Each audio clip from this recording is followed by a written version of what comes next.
Merhaba gerçeği arayan dostlarım. Yaklaşık 20 sene önce en iyi arkadaşım beni şaman bir kadına götürdü. Ve bana ilk defa sarkaç kullanmayı gösteren de oydu.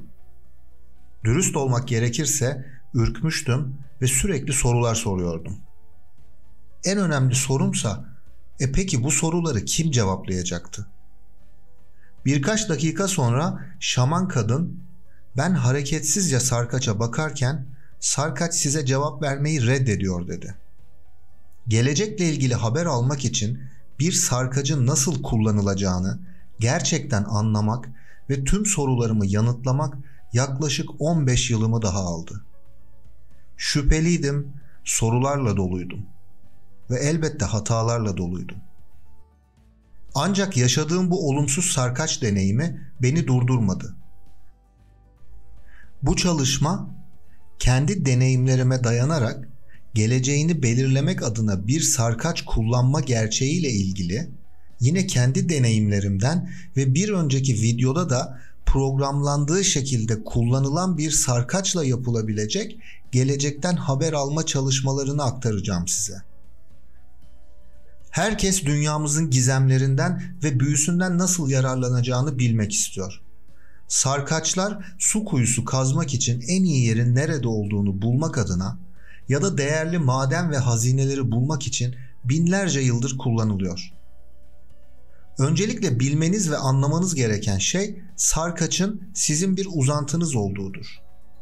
Sarkaç yüksek benliğiniz ve hayatınızdaki birçok şey için bir doğruluk testidir. Yine sarkaç seçimler yapmanıza, kaybolan eşyaları bulmanıza, sağlık sorunlarını çözmenize, rehberlerinizle iletişim kurmanıza, geçmiş yaşamları keşfetmenize, bir iş bulmanıza, bir eş bulmanıza, doğru soruları sorarsanız gelecekten haber almanıza ve çok daha fazlasına yardımcı olabilir. Sarkaç nedir, nasıl seçilir, nasıl kullanılır konularına detaylı olarak girmeden bu çalışmanın içeriğine geçmek istiyorum. Şayet sarkaç hakkında kapsamlı bir bilgiye ihtiyacınız varsa daha önce yayınladığımız sarkaç pandül kullanımı çalışmamızı izlemenizi öneriyorum. Zira bu videodaki cevaplar o videoda anlatılan programlamaya göre yorumlanacaktır. Gelecek için kullanımından bahsetmeden evvel birkaç konuya değinmek gerek. Bir önceki sarkaç çalışmasında gelen sorular ciddi bir kafa karışıklığı olduğunu gösterdi bana. Öncelikle sık sık söylediğimi yine tekrarlayayım. Sarkaç tamamen size özeldir ve size özel bir dil geliştirmeniz gerekir. Yani gideceğiniz bir eğitimden, ki ben sarkaç eğitimine para harcanmasına özellikle karşıyım, alabileceğiniz pek bir şey yoktur. Sarkaçınızı genel geçer bir standarta uydurmaya çalışan eğitim programlarından uzak durmanızı da naçizane tavsiye ediyorum. Sarkaçı nasıl tutacağınızı bilmeniz, onu kullanabilmeniz için yeterlidir. Bunun için de herhangi bir eğitime gerek yoktur. Dirseğinizi masaya koyun, masaya dirseğiniz dışında hiçbir yerinizin dokunmadığından emin olun ve bileğinizi düz tutun. Hepsi bu kadar. Bu noktadan sonrası tamamen size kalıyor. Elbette doğru soruları sormak, soru sormayı öğrenmek için alıştırmalar yapmalı ve uzmanların hazırladığı bu video gibi içerikleri izlemeniz de yarar sağlayacaktır. Sarkaçın eveti, hayırı ya da bilmiyorumu evrensel değildir sevgili dostlar. Benim evet için sağa sola hareket eden sarkacım da var, tam tersini yapan da. Bu tamamen sarkacınızı nasıl programladığınızla ilgilidir.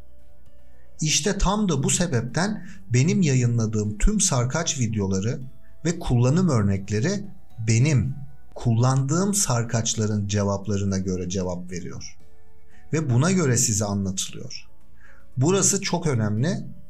Buradaki amaç sarkaçlarınızla yapabileceklerinizi göstermektir. Ancak kendi sarkaçınızla bunu denerken size özel bir dil kullanmanız şarttır. Şayet bir önceki videoda anlattığım şekilde programladıysanız sarkaçınızı, o halde az sonra dinleyeceklerinizi birebir uygulayabilirsiniz. Ancak yine söylüyorum, Sizin kendi dilinizi oluşturmanız çok önemli. Birkaç öneride bulunarak yavaş yavaş konuya girelim istiyorum. Sevgili dostlarım, sarkacı kullanmaya başladığınız ilk dönemde sarkacınızı sadece kendiniz için kullanmalısınız. Ve yine ilk dönemlerde onu yanınızda, örneğin boynunuzda taşımanız aranızdaki bağın kurulması açısından çok önemlidir. Sarkacınız evrensel enerjilere sizin üzerinizden, yani yüksek benliğinizden erişir. Önce kendiniz için çalışarak başlayın ve daha sonra arkadaşlarınızın kayıp eşyalarını bulun veya Ayşe'nin erkek arkadaşının yalan söyleyip söylemediğini görmek için kullanın. Sorularınızı ifade etmek, sarkaçla çalışmak, gelecekteki olayları tahmin etmesi ve henüz gerçekleşmemiş olan şeylere cevap vermesi açısından diğer kehanet araçlarından biraz farklıdır. Birden fazla yanıtı olan soru sorarsanız kafanız karışabilir. Bir örnekle açıklayalım. Ali'nin evine mi yoksa Hasan'ın evine mi gitmeliyim? Bu örnek için sarkaca her konumu ayrı ayrı sormalısınız. Yani soru şu şekilde olmalı. Her şey düşünüldüğünde Ali'nin evine gitmek benim için en doğru seçenek mi? Bu soru şekli sorgulamanızda hesaba katılmamış olabilecek birçok öngörülemeyen şeyi de kapsar. En doğru derken temelde en yüksek hayrım için olan demek istiyoruz. Sorunuza odaklanın ve zihninizde defalarca tekrarlayın. Sarkaç konusunda bir şeyler anlattığım insanlara soruyu sorduktan sonra tekerleme ya da bir şarkı söylemeye başlamalarını öneriyorum. Zira içlerinden geçirdikleri "umarım sarkaç evet der" düşüncelerinin sarkaçın saf düşüncesine etki edip evet diye sallanmasına neden olabileceğini en iyi bilenlerdenim. Ayrıca sorunuzu sorduktan sonra örneğin o gün yediğiniz tüm yiyecekleri düşünmeye başlamanızı, zihninizde listelemenizi, sarkaç sabit bir evet veya hayır ritmine yerleşene kadar tamamen görmezden gelmenizi özellikle öneriyorum. Bu mantıksal zihninizi meşgul eder ve yüksek benliğinizin cevap vermesini sağlar. Sarkaçı ağır okumalara maruz bırakmadan önce sormanız gereken son bir soru daha var. Ritüeliniz için kendisinin arzusu olup olmadığını sormalısınız. Sarkaçınıza sorularınızı cevaplamaya istekli olup olmadığını sorun. Bu ruhunuzun aradığınız cevaplara gerçekten hazır olup olmadığını belirler. Sadece sarkaç hazır olduğunda başlamayı unutmayın. Geçmiş, şimdi ve gelecek biz insanların zamanı takip etmek ve gerçekliğimizi anlamlandırmak için kurduğumuz yapılardır. Kozmos'ta tüm bu zaman çizgileri evrenin parçaları olarak görülebilir.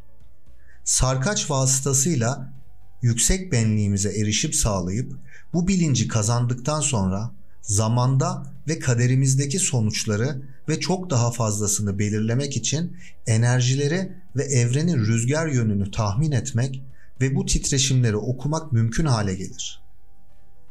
Sarkaç okumalarına başlamadan önce aklınızda bulundurmanız gereken birkaç şey daha var. Olumlu bir okuma aldığınızda iyiye doğru gittiğinden ve bunun daha doğru olduğundan, yani sizin doğru anladığınızdan emin olmak için 3 kez daha yapın. Sonuç negatifse önünüzdeki 3 saat boyunca sarkaçla çalışmayı bırakın. Şimdi sarkaçınızı alın ve eğer bizim kullandığımız haritayı kullanıyorsanız onun orta noktasında tutun. Eğer bu işte yeniyseniz tütsü ve mumlar sizi rahatlatmaya yarayabilir. Ayrıca rahatsız edilmeyeceğinizden emin olmalısınız. Sarkaçınıza sorun. Beni yakın, uzak geleceğimde neler bekliyor? Aldığınız cevaplara göre evet hayırlarla detaylandırabilirsiniz. Örneğin sarkacınız iyi bir şey üzerinde hareket ediyorsa o halde bu iyi bir şey bir ayda mı, bir günde mi, bir yılda mı ve benzeri gibi sorularla zamanını öğrenmeye çalışabilirsiniz. Daha sonra da örneğin bu iyi bir şey maddi mi, cevaba göre manevi mi şeklinde detaylandırarak uzun ama etkili bir okuma yapabilirsiniz. Şimdi sizlere gördüğünüz tablo üzerinden okuma yapabilmeniz için her bir başlığı ve anlamlarını açıklayacağım.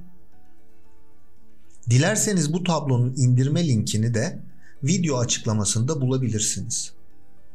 Yine bir hatırlatma daha yapmak istiyorum. Gelecek vizyonu ile ilgili en çok tercih edilen sarkaç türü kristal olanlardır.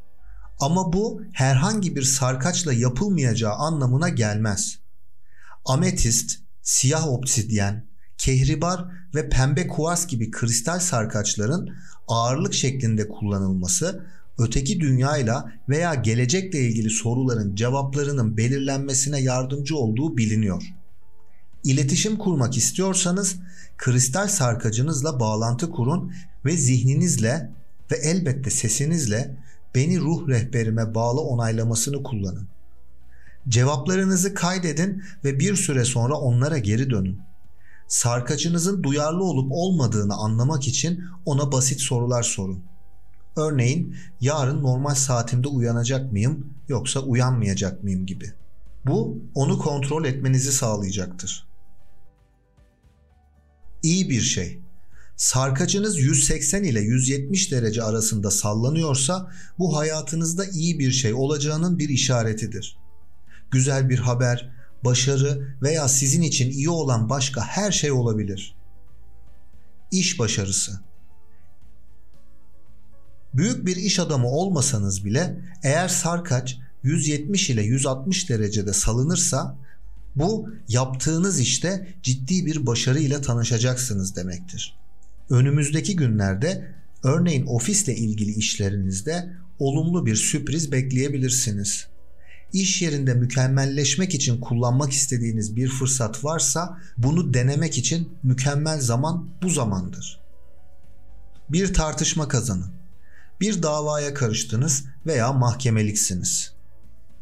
Belki de bir arkadaşınız, düşmanınız veya ailenizle ateşli bir tartışmanız olacak. Sarkaç 160 ile 150 derecelik bir açıyla sallanıyorsa bu davayı kazanmanız kaçınılmazdır. Mal mülk edinme. Sarkaç 150 ile 140 derecede sallandığında planladığınız ya da aklınızda hiç olmadığı halde mal ve mülk edineceğiniz anlamına gelir. Sınav zaferi. Belki de yaklaşan bir sınav sizi strese sokuyor. Evren bu meydan okumada başarılı olacağınızı söylüyor. Bu yüzden kendinize güvenin ve devam edin. Sarkaç 140 ile 130 derecede sallandığında kesin bir başarının olduğunu bilmelisiniz. Buradaki sınavdan kasıt sadece öğrencileri ilgilendirmiyor, yetişkinler için de bir mülakat olabilir örneğin. Beklenmedik para. Mali durumunuz kötü. Borçlar huzurunuzu bozuyor. Ancak merak etmeyin. Evren önünüzdeki günlerde bir sürü sürpriz finansmanla şanslı olacağınızı söylüyor. Sarkaç 130 ile 120 derecede sallanıyorsa adınıza sizi çok rahatlatacak bir paranın geldiğini bilmelisiniz. Maaş artışı. Terfi zamanı geldi. Şanslısınız çünkü kristal sarkaçınız 120 ile 110 derece arasında sallanıyor. Maaşınızda bir iyileştirme, takdir veya önemli bir artış alacaksınız demektir. Kendinize güvenin ve isteyin. Her zaman söylediğim gibi en önemli olan istemektir. Siz isteyin, evren verecektir arkadaşlar. Mutlu duygular, mutlu haberler. Sarkaç 110 ile 100 derece arasında sallanıyorsa rahatlama ve günün tadını çıkartma zamanıdır. Sizi pozitif frekansta titreştirecek mutlu haberler almak üzeresiniz. Yapmanız gereken tek şey sakin kalmak ve hak ettiğiniz mutluluğu kabul etmeye hazır olmak. Ve elbette aşk. Kristal sarkaçınız 90 ile 80 derecede sallanıyorsa o zaman sevgilinizden mutlu bir haber alacağınız anlamına gelir. Eğer sevgiliniz yoksa da sevgiliniz olacağı anlamına gelir. Eğer 90 ila 95 derece ise bu salınım, ruh eşiniz için bir gösterge demektir. Bu salınımı görecek şanslı insanlardansanız hemen detaylandıracak soruları sormalısınız. Ancak burada da sakin kalmak çok önemli. Zira kendi istediklerimizi değil, doğrunun ne olduğunu öğrenmek istiyoruz. Piyango zaferi. Hiç piyango bileti aldınız mı? Eğer hayırsa şimdi alın. Zira sarkaç sizi bekleyen sürpriz bir kazancı müjdeliyor. Sadece değerli taşlardan yapılmış şanslı sarkaçınızla şanslı sayıları seçmek için sarkaçın 100 ila 90 derecede sallandığından emin olun. Aile zaferi. Ailene harika bir şey olacak. Bu her şey olabilir. Maddi, manevi, ama kesin olan şu ki aileniz için harika olacak. Her halükarda kristal sarkaçınız 80 ila 90 derecede sallanıyorsa aileye odaklanmanın zamanı gelmiş demektir. Benim hiç sevmediğim bölümlere maalesef geldik. Sarkacınız 70 ila 80 derece gösteriyorsa yakında yaşayacağınız bir kavgadan haber alıyorsunuz demektir. Uyanık kalarak veya kozmosun işaretlerini daha dikkatli okuyarak bundan kaçınabilirsiniz. Bu işareti değerlendirin ve farkına varın. Yeni düşman. Evren tartışmalardan ve sürtüşmelerden uzak durmanız gerektiğini düşünüyor. Çünkü size karşı öfkeli yeni düşmanlar kazandırabilecek bir süreçtesiniz. Sarkaç 60 ila 70 derecede sallanırsa bugünlerde yaptıklarınıza dikkat etmeniz zamanı gelmiş demektir. Kaza. Sarkaç 50 ila 60 derecede sallanıyorsa bu çok korkutucu bir olasılık. Kozmos sizi bir kaza konusunda uyarıyor. Yapacağınız seyahatler konusunda çok dikkatli olun. Bugünlerde ciddi kazaları önlemek için yanınızda bir ay taşı taşıyın veya bu mücevherden bir kolye takın ve en önemlisi çok ama çok dikkatli olun. Sınavda veya mülakatta başarısızlık. Önümüzdeki günlerde bir mülakat ya da sınavınız varsa dikkatli olun. Daha fazla hazırlanın çünkü evren sonuçların sizin için iyi olmayabileceğinin sinyalini veriyor. Sarkacınızın 50 ila 40 derecede sallanıp sallanmadığına dikkat edin. Hastalık. Önümüzdeki günlerde garip yerlere gitmeyin veya dışarıda yemek yemeyin. Zira kaderiniz fiziksel rahatsızlıkların geldiğini gösteriyor. Sarkaç onunla çalışırken 40 ila 30 derecede sallanıyorsa önümüzdeki hafta yeni yiyecekler yemekten ve diyetinizi değiştirmekten kaçının. Üzüntü. Sarkaçınız 30 ila 20 dereceye doğru hareket ediyorsa hazırlıklı olun. Çünkü gerçekten olumsuz bir şey yaklaşıyor. Evren önümüzdeki günlerde keder ve üzüntüye maruz kalabileceğinizi söylüyor. Bu yüzden ametist ve gül kuvars gibi duygusal değerli taşlarınızı yanınızdan ayırmayın. Ölüm ve büyük risk. Bir sarkaçtan gelen en korkunç enerji mesajı 20 ile 10 derecede yön bulduğunda gelir. Sizi ürkütüyor biliyorum ama söylememek büyük bir hata olur. Eğer böyle bir salınımla karşılaşırsanız ritüellerinizi bir kenara bırakın ve kaderinizi önceden öğrenip önlemler alabilmek için siyah turmalin, selenit gibi güçlü bir temizleme taşı alın. Elbette değiştiremeyeceğiniz mutlak ölümler ve sonuçlar hepimiz için var. Ancak bu uyarıyı alıyorsanız bu yapabileceğiniz bir şeyler olduğu anlamına gelir. Bu uyarı kendiniz için de olabilir, başka biri için de olabilir. Panik yapmayın ama her durumda güvende kalmak için auranızı her 3 saatte bir arındırın. Ve bu titreşimi görüp görmediğinizi lütfen bize de bildirin. Ve ertesi gün bu salınımın tekrarını görürseniz mesajın kimin için olduğunu öğrenmeye çalışın.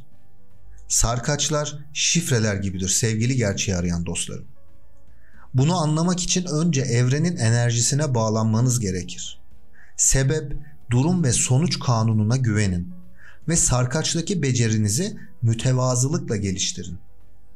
Hayatta herhangi bir hedefe ulaşmanın en iyi yolunun yolculuğun tadını çıkartmak olduğunu unutmayın. Bu arada sarkaçlar hakkında herhangi bir sorunuz varsa bu videonun altına çekinmeden bir yorum bırakın. Gönderiyi yararlı bulursanız daha fazla insanın güven ve bağlılık kazanmasına yardımcı olmak için lütfen bunu arkadaşlarınızla veya sosyal medya kanallarında paylaşın. Her zaman olduğu gibi size tüm kalbimle sağlık, mutluluk, yüksek farkındalıklı parlak bir gelecek diliyorum. Esen kalın sevgili dostlar.